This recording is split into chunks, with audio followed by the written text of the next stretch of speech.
Hello everyone. आज हम लोग जानेंगे निबंध के बारे में। जैसा कि पिछले वीडियो में बताया गया था, निबंध क्या है, इसे लिखते कैसे हैं, इसके कितने प्रारूप होते हैं, कितने पार्ट होते हैं। आज हम लोग जानेंगे उस 68वीं बीपीएससी के निबंध के बारे में। जैसे 68वीं बीपीएससी में पूछा गया है, धर्म के बिना विज्ञान नांगर छे और विज्ञान के बिना धर्म आन्हर छे। तो इसी टॉपिक को आज लिखेंगे कि 700 से 800 वर्ड में इसे लिखते कैसे हैं।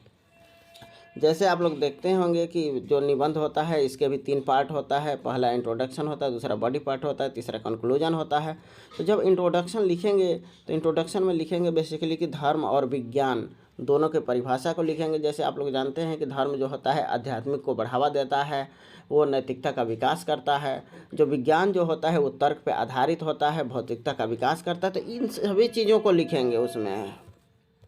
फिर जब बॉडी पार्ट में आएंगे तो बॉडी पार्ट में लिखेंगे कि विवेकानंद को कोट करेंगे और उसमें लिखेंगे कि प्राचीन काल में क्या हुआ, मध्यकालीन काल में कैसे विकास हुआ, आधुनिक काल में कैसे कैसे रहा धर्म और विज्ञान। फिर इसके गुण और दोष को लिखेंगे। फिर मानव विकास में सहयोग किस प्रकार करता है उसको लिखेंगे।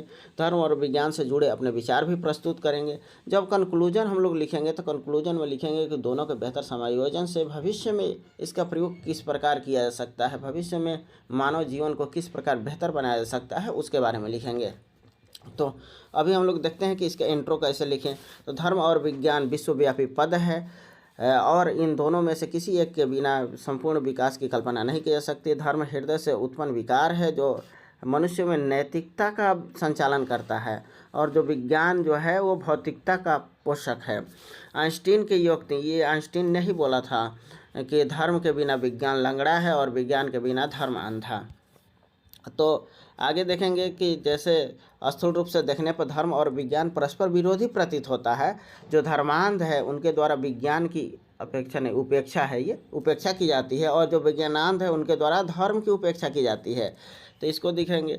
इसके बाद देखेंगे कि नैतिकता और भौतिकता जो है ये किस प्रकार मानव विकास में सहायक सिद्ध हो सकता है। इसके बाद धर्म और विज्ञान को देखेंगे कि ये दोनों एक दूसरे के बिना अधूरा किस प्रकार है उसको देखेंगे। इसके बाद ऐतिहासिक परिप्रेक्ष्य में देखेंगे कि प्राचीन काल में क्या हुआ। जैसे प्राचीन काल में देख रहे होंगे कि सुश्रुत और चरक जैसे चिकित्सक और वैज्ञानिकों ने जन्म लिया, तो विश्वामित्र और वशिष्ठ जैसे धार्मिक गुरुओं ने भी यहाँ वकालत किया। दोनों ने भी कभी भी धर्म और विज्ञान को अलग करने की वकालत नहीं की थी। मध्यकालीन में लिखेंगे कि मध्यकाल में कैसे पुनर्जागरण आया, इससे विकास हुआ धर्म और विज्ञान का। फिर लिखेंगे कि वसुधैव कुटुम्बकम, धर्मनिरपेक्षता जैसे शब्द आया। आधुनिक काल में लिखेंगे कि अंग्रेज़ों ने किस प्रकार एक को बढ़ावा दिया, एक को नहीं दिया। वर्तमान युग में लिखेंगे कि हम लोग किस प्रकार इसके गुण क्या हैं, दोष क्या हैं। जैसे आप लोग देख रहे होंगे कि विज्ञान जो है आगे बढ़ चुका है और जो मानव के लिए खतरा बन गया है, एक देश दूसरे देश के लिए खतरा बन गया है। तो इस प्रकार इसको लिखेंगे। फिर कुछ उदाहरण सहित लिखेंगे कि जैसे मनुष्य का जीवन जो है नदी रूपी जलधारा है, इसका जन्म उसका उद्गम स्थल है, मृत्यु महासागर में विलीन होना है। यदि नदी में कोई नाविक नाव चला रहा होता है तो तट पर शीघ्र पहुंचने के लिए सही दिशा और अच्छे पतवार की आवश्यकता होता है। धर्म और विज्ञान भी ठीक उसी प्रकार काम करता है। जैसे धर्म जो होता है मार्गदर्शन करता है, विज्ञान जो होता है मंजिल तक पहुंचाता है। तो दोनों में से एक को छोड़कर आप आगे नहीं बढ़ सकते हैं। तो फिर लिखेंगे कि दोनों एक दूसरे के लिए किस प्रकार, जैसे ये विज्ञान का दोष हो गया। तो ये बेसिकली है कि दोनों को परस्पर लेकर चलने पर ही मानव विकास संभव है। तो जब कंक्लूजन आएगा तो कंक्लूजन को लिखेंगे बेहतर समायोजन के साथ। जैसे अभी भी मनुष्य ने या तो केवल विज्ञान को बढ़ावा दिया या धर्म को, उसका खमियाजा उसे खुद ही भुगतना पड़ रहा है। धर्म और विज्ञान अगर साथ चलने लगेंगे जब से सांस चलने लगेंगे तब से मनुष्य का विकास जो है रूपी वाहन तीव्र चलने लगेगा, क्योंकि उसमें नैतिकता और भौतिकता दोनों का ही विकास होगा, दोनों साथ साथ रहेंगे।